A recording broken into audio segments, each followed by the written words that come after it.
तो हेलो प्यारे बच्चों, आज हम लोग पढ़ेंगे परागण के बारे में, है ना। पर परागण और स्वपरागण जो होता है उसके बारे में पढ़ेंगे, है ना। तो उससे पढ़ने से पहले हम लोग थोड़ा जान लेते हैं कि जो पुष्प होता है ना, जो फूल होता है, फूल में कौन कौन से अंग होते हैं। पिछला एक वीडियो डाले थे, उसमें हम पुष्प के सभी अंगों के बारे में बता दिए थे, है ना। तो चलिए आज हम थोड़ा सा जान लेते हैं कि पुष्प का जो अंग है वो कौन कौन सा है और किस में जो परागण है वो होता है। तो चलिए देखते हैं हम लोग। जैसे आपका हो गया ये पुष्प,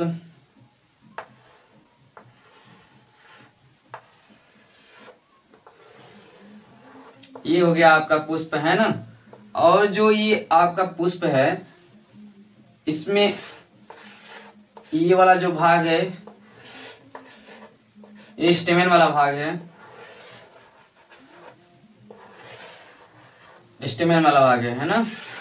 तो जैसे ये आपका पुष्प रहा, क्या हो गया आपका, ये पुष्प हो गया, है ना।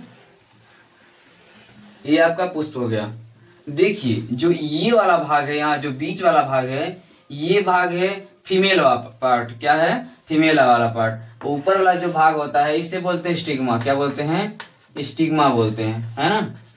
पिछले वीडियो में हम बता दिए हैं कि इसके कितने पार्ट होते हैं, कौन कौन से मेन होता है, कौन कौन सा सहायक होता है, सब बता दिए हैं। और ये वाला भाग होता है ना, ये वाला भाग होता है मेन वाला पार्ट। क्या होता है? मेन वाला पार्ट होता है। इसे ही बोलते हैं हम लोग एंथर। क्या बोलते हैं? एंथर। इसे हिंदी में बोलते हैं स्टिग्मा और एंथर को बोलते हैं परागकोश। क्या बोलते हैं? परागकोश। परागकोश में पाया जाता है 4 लोब्स। क्या पाया जाता है? 4 लोब्स, है ना। इसी में पाया जाता है क्या? Pollen grain. क्या पाया जाता है? पोलन ग्रेन, जिसे हिंदी में बोलते हैं परागकण। परागकण। तो ये जो पोलन ग्रेन होता है ना, इसी से जो परागण की क्रिया होती है जो संपन्न होती है ना। हाँ, तो चलिए हम लोग जान लेते हैं कि जो परागण होता है वो कितने प्रकार का होता है और जो ये फूल होता है किस तरह होता है। चलिए देखते हैं हम लोग। तो बच्चों हम लोग जान लेते हैं कि अब परागण क्या होता है। क्या होता है? परागण, है ना। तो जो परागण होता है 2 प्रकार का होता है। कितने प्रकार के? 2 प्रकार के। पहला होता है आपका सेल्फ पॉलिनेशन। परागण को इंग्लिश में बोलते हैं पॉलिनेशन। क्या बोलते हैं? पॉलिनेशन बोलते हैं। तो पहला होता है आपका सेल्फ पॉलिनेशन और दूसरा होता है आपका क्रॉस पॉलिनेशन। Cross pollination. देखिए जो सेल्फ पॉलिनेशन होता है ना, यह एक ही फूल में या फिर एक ही पेड़ के एक ही जो पुष्प होता है उसमें हो सकता है, या फिर एक ही पेड़ के दूसरे पुष्प में होता है। मतलब इसे बोलते हैं क्या? सेल्फ पॉलिनेशन बोलते हैं। जो क्रॉस पॉलिनेशन होता है ना, यह एक ही जाति के दूसरे पेड़ में होता है ना, या फिर बोल सकते हैं दूसरे पेड़ के पुष्प में होता है। तो देखिए जो सेल्फ पॉलिनेशन होता है वो किस तरह होता है। देखिए इधर आपका, जैसे मान लीजिए ये हो गया आपका फूल। क्या हो गया? ये हो गया आपका, ये हो गया आपका फूल।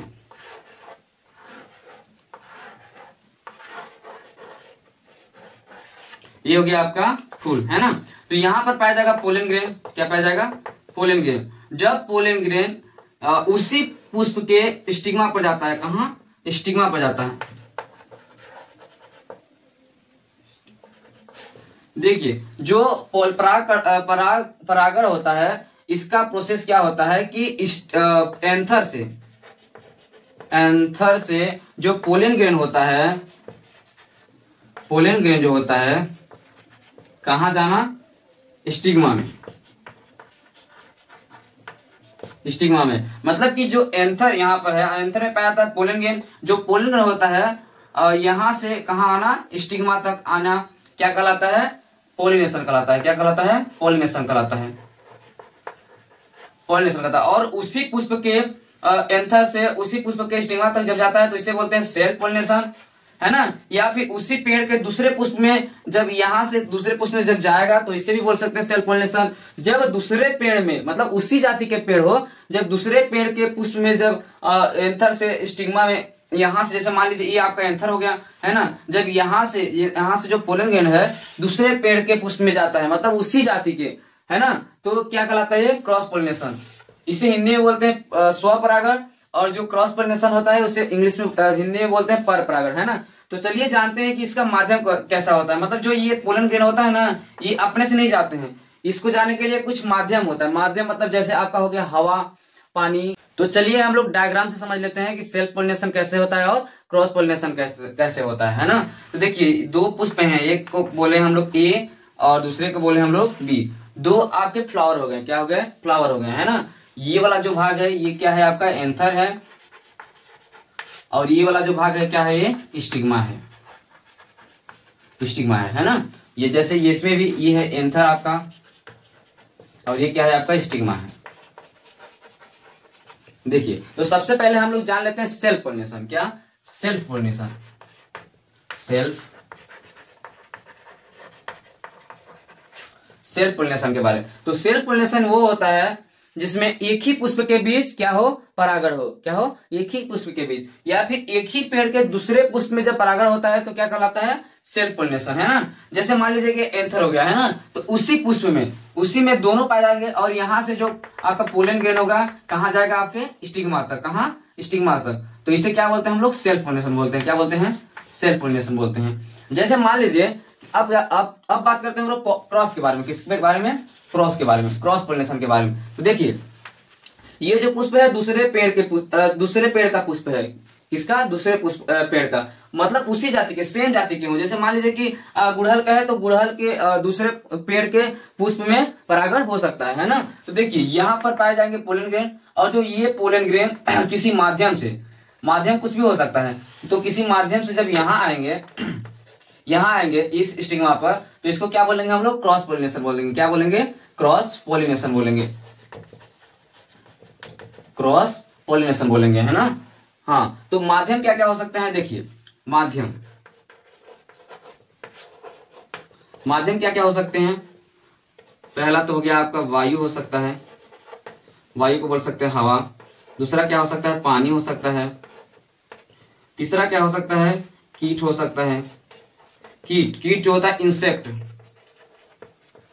जो इंसेक्ट होते हैं ना सबसे ज्यादा परागण का काम करते हैं, है ना। जो कीट होते हैं सबसे ज्यादा परागण काम करते हैं, और ये किसका काम करते हैं? ज्यादा पर परागण का, किसका? क्रॉस पोलिनेशन का करते हैं, है ना, जो कीट होते हैं। भाई आप लोग देखते होंगे कि जो फूल होता है, फूलों पर बहुत सारे कीट वगैरह आते रहते हैं और उड़ते रहते हैं। यहाँ पर जैसे आएंगे, यहाँ एंथर में बैठेंगे, बैठने के बाद उड़ के जाके स्टिग्मा पर आएंगे, और यहाँ पर जो स्टिग्मा होता है ना, कैसा होता है? चिपचिपा पदार्थ पाया जाता है स्टिग्मा में, है ना। तो जैसे ही यहाँ से जो कीट होंगे यहाँ आएंगे तो ये चिपक जाएंगे, है ना। और चिपकने के बाद फिर यहाँ से एक ट्यूब का निर्माण होता है, यहाँ से ऐसे ट्यूब का निर्माण होता है, और यहीं पर पाया जाता है आपका ओब्यूल। क्या पाया जाता है? ओब्यूल पाया जाता है। यहीं से आप ट्यूब का निर्माण होगा, जिसे बोलते हैं हम लोग पोलन ट्यूब। क्या बोलते हैं? पोलन ट्यूब बोलते हैं। क्या बोलते हैं? पोलन ट्यूब, है ना, या फिर हिंदी में बोले तो पराग नलिका बोलते हैं। फिर यहीं से ट्यूब बनेगा, ट्यूब कहाँ आके जुड़ जाएगा? ओब्यूल में। इसे बोलेंगे हम लोग ओब्यूल। क्या बोलेंगे? ओब्यूल। और यहीं पर जो ये होगा इसे बोलते हैं ओवरी। क्या बोलते हैं? ओवरी। जो ओवरी होता है ना, ओवरी में ही पाया था ओब्यूल। ओब्यूल को हिंदी में बोलते हैं बीजांड, ओवरी को बोलते हैं अंडाशय, है ना। तो देखिए जो ओब्यूल होता है, ओब्यूल में दो सहायक कोशिका होंगे, और एक होगा एग सेल। क्या होगा? एक सेल। इसे बोलते हैं सिनर्जेट सेल। दो सिनर्जेट सेल होते हैं, एक सेल होता है, और ऊपर में होते हैं 3 एंटीपोडल सेल। क्या होते हैं? 3 एंटीपोडल सेल होते हैं। और जो बीच में होता है ना, बीच में डबल केंद्रक वाला, जिसे बोलते हैं पोलर न्यूक्लियाई। क्या बोलते हैं? पोलर न्यूक्लियाई, है ना। और या फिर बोल सकते हैं ध्रुवी केंद्र। क्या बोलते हैं? ध्रुवी केंद्र। तो देखिए यहाँ क्या होता है कि जो यहाँ पर ये आपका पोलन ग्रेन था, यहाँ एंथर में जो पोलन ग्रेन था कहाँ आया था? स्टिग्मा पर आया था, है ना। यहाँ से स्टिग्मा पर आया था। तो स्टिग्मा से जब यहाँ पर आया तो यहाँ से एक ट्यूब का निर्माण होता है, मतलब उद्दीपन पैदा होता है। उद्दीपन पैदा होने के बाद एक ट्यूब का निर्माण होता है, और ट्यूब के निर्माण होने के बाद यहाँ आके ओब्यूल में मिल जाता है। आप लोग को बता दें कि जो ओब्यूल होता है ना, ओब्यूल से ही सीड का निर्माण होता है। किसका? सीड का निर्माण होता है ना, ओब्यूल से। और जो ओवरी होता है, ओवरी से किसका निर्माण होता है? फल का। किसका? फल का, है ना। तो चलिए थोड़ा सा हम जान लेते हैं कि जो ओब्यूल होता है, ओब्यूल की संरचना कैसी होती है ना। तो ओब्यूल के बारे में थोड़ा सा जान लेते हैं। जो सेल्फ पोलिनेशन और क्रॉस पोलिनेशन के बारे में हम लोग जान गए, है ना। चलिए थोड़ा सा जान लेते हैं कि ओब्यूल क्या होता है और ओब्यूल का स्ट्रक्चर कैसा दिखता है ना। उसके बाद हम बताएंगे आपको कि फर्टिलाइजेशन कैसे होता है इसमें, और जो ये बीज है, बीज का निर्माण कैसे होता है, फल का निर्माण कैसे होता है ना। देख लेते हैं हम लोग कि ओब्यूल का स्ट्रक्चर कैसा होता है ना। तो देखिए ये जो है ये क्या है? ओब्यूल है। क्या है? ओब्यूल है। ओब्यूल को क्या बोलते हैं हम लोग? बीजांड बोलते हैं। क्या बोलते हैं? बीजांड बोलते हैं। क्या बोलते हैं? बीजांड। तो देखिए यहां से जो आपका पोलन ट्यूब आया था तो यहाँ आके ऐसे मिल जाता है, ये से इस टाइप का। एक्चुअली क्या है कि जो ट्यूब होता है ना आपका, ये जो पोलन ट्यूब होता है ना, पोलन जो ट्यूब होता है इसे बोलते हैं पराग नलिका। क्या बोलते हैं? पराग नलिका। इसी के सहायता से जो आपका पराग कण होता है ना आता है। देखिए पराग कण तो बहुत सारे आते हैं, कितने? बहुत सारे आते हैं, लेकिन उसमें से 2 ही पराग कण जो होता है वो अंदर जा सकता है, 2 पराग कण। तो जिसे बोलते हैं हम लोग, पहला बोलते हैं primary male gamete. Primary male gamete, जो मेल गैमीट होता है ना पोलन ग्रेन को ही बोलते हैं। क्या बोलते हैं? पोलन ग्रेन को ही बोलते हैं। गैमीट मतलब होता है युग्मक। क्या होता है? युग्मक। मतलब कि इसे बोलते हैं प्राथमिक नर युग्मक बोलते हैं, है ना। और दूसरा होता है सेकेंडरी मेल गैमीट। क्या होता है? सेकेंडरी मेल गैमीट होता है ना। तो कितने आ सकते हैं इसमें? 2 आ सकते हैं। चलिए इसका नाम की बात करें हम लोग, तो ये जो 3 सेल है ना, ये जो तीनों सेल है ये, इसे बोलते हैं एंटीपोडल सेल। क्या बोलते हैं? एंटीपोडल सेल बोलते हैं, है ना। और जो ये होता है, ये दो जो होता है छोटा जो है, इसे बोलते हैं क्या? सिनर्जेट सेल। क्या बोलते हैं? सिनर्जेट सेल बोलते हैं। और जो ये बड़ा वाला होता है इसे बोलते हैं हम लोग एग सेल। क्या बोलते हैं? एग सेल बोलते हैं। तो जो बड़ा वाला सेल होता है ना, एग सेल से ही जो ये आपका मेल गैमीट आएगा तो एक सेल से ही क्या करेगा? फ्यूज करेगा। क्या करेगा? फ्यूज करेगा। कौन? Primary male gamete. कौन? प्राइमरी मेल गैमीट फ्यूज करेगा। तो देखिए यहां से जब मेल गैमीट आपका आएगा, 2 ऐसे आएगा, यहाँ अंदर जाएगा, अंदर जाने के बाद इससे क्या होगा? फ्यूज होगा। तो एग सेल प्लस जब फर्स्ट जब मेल गैमीट होगा ना, मेल गैमीट प्राइमरी, तो यहाँ आपसे जो बनेगा, क्या बनेगा? आपका जाइगोट बनेगा। क्या बनेगा? जाइगोट बनेगा। जाइगोट बनेगा, है ना। जो जाइगोट होता है वो 2n का होता है। किसका होता है? 2n, जिसे बोलते हैं डिप्लोइड। क्या बोलते हैं? डिप्लोइड, या फिर हिंदी में बोले तो द्विगुणित बोलते हैं। अच्छा, अब जो सेकेंडरी मेल गैमीट होता है, तो सेकेंडरी मेल गैमीट जब अंदर आता है बीजांड के अंदर, तो यहाँ इससे फ्यूज होगा। किससे? इसका नाम है पोलर न्यूक्लियाई। क्या नाम है? पोलर न्यूक्लियाई नाम है। Next second, primary male gamete, तो इसका नाम है पोलर न्यूक्लियाई। क्या नाम है? Polar nuclei. हिंदी में बोलते हैं इसे ध्रुवीय केंद्र। क्या बोलते हैं? ध्रुवीय केंद्र। तो जब इसमें फ्यूज करेगा, इसमें तो बनेगा आपका एंडोस्पर्म। क्या बनेगा? एंडोस्पर्म। इसे हिंदी में बोलते हैं इसे भ्रूणपोष। क्या बोलते हैं? भ्रूणपोष। तो देखिए जाइगोट तो बन गया, अब जाइगोट से ही भ्रूण का निर्माण होता है, और जब भ्रूण बनेगा तो किसका निर्माण होगा? बीज से सीड का, बीजांड से बीज का निर्माण होगा। किसका? सीड का निर्माण होगा, है ना, बताए थे अभी। तो जो बीजांड होता है ना, बीजांड से ही सीड का निर्माण होता है। किसके थ्रू? जाइगोट, इसके प्राइमरी मेल गैमीट से। पोलन ग्रेन जब आएगा, आने के बाद इससे फ्यूज होगा, एक सेल से फ्यूज होने के बाद क्या बनेगा? जाइगोट, और जाइगोट से क्या बनेगा?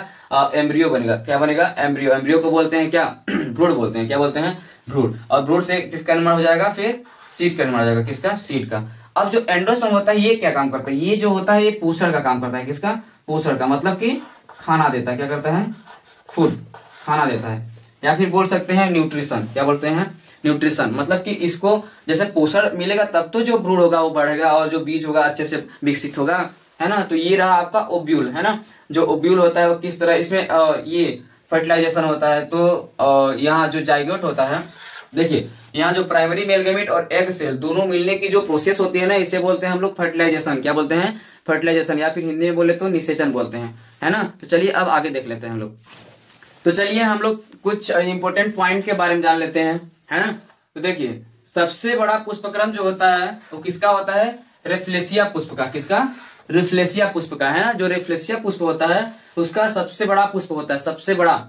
और इसका जो परागण होता है ना, वो कौन करता है? हाथी करती है। कौन करती है? हाथी करती है ना।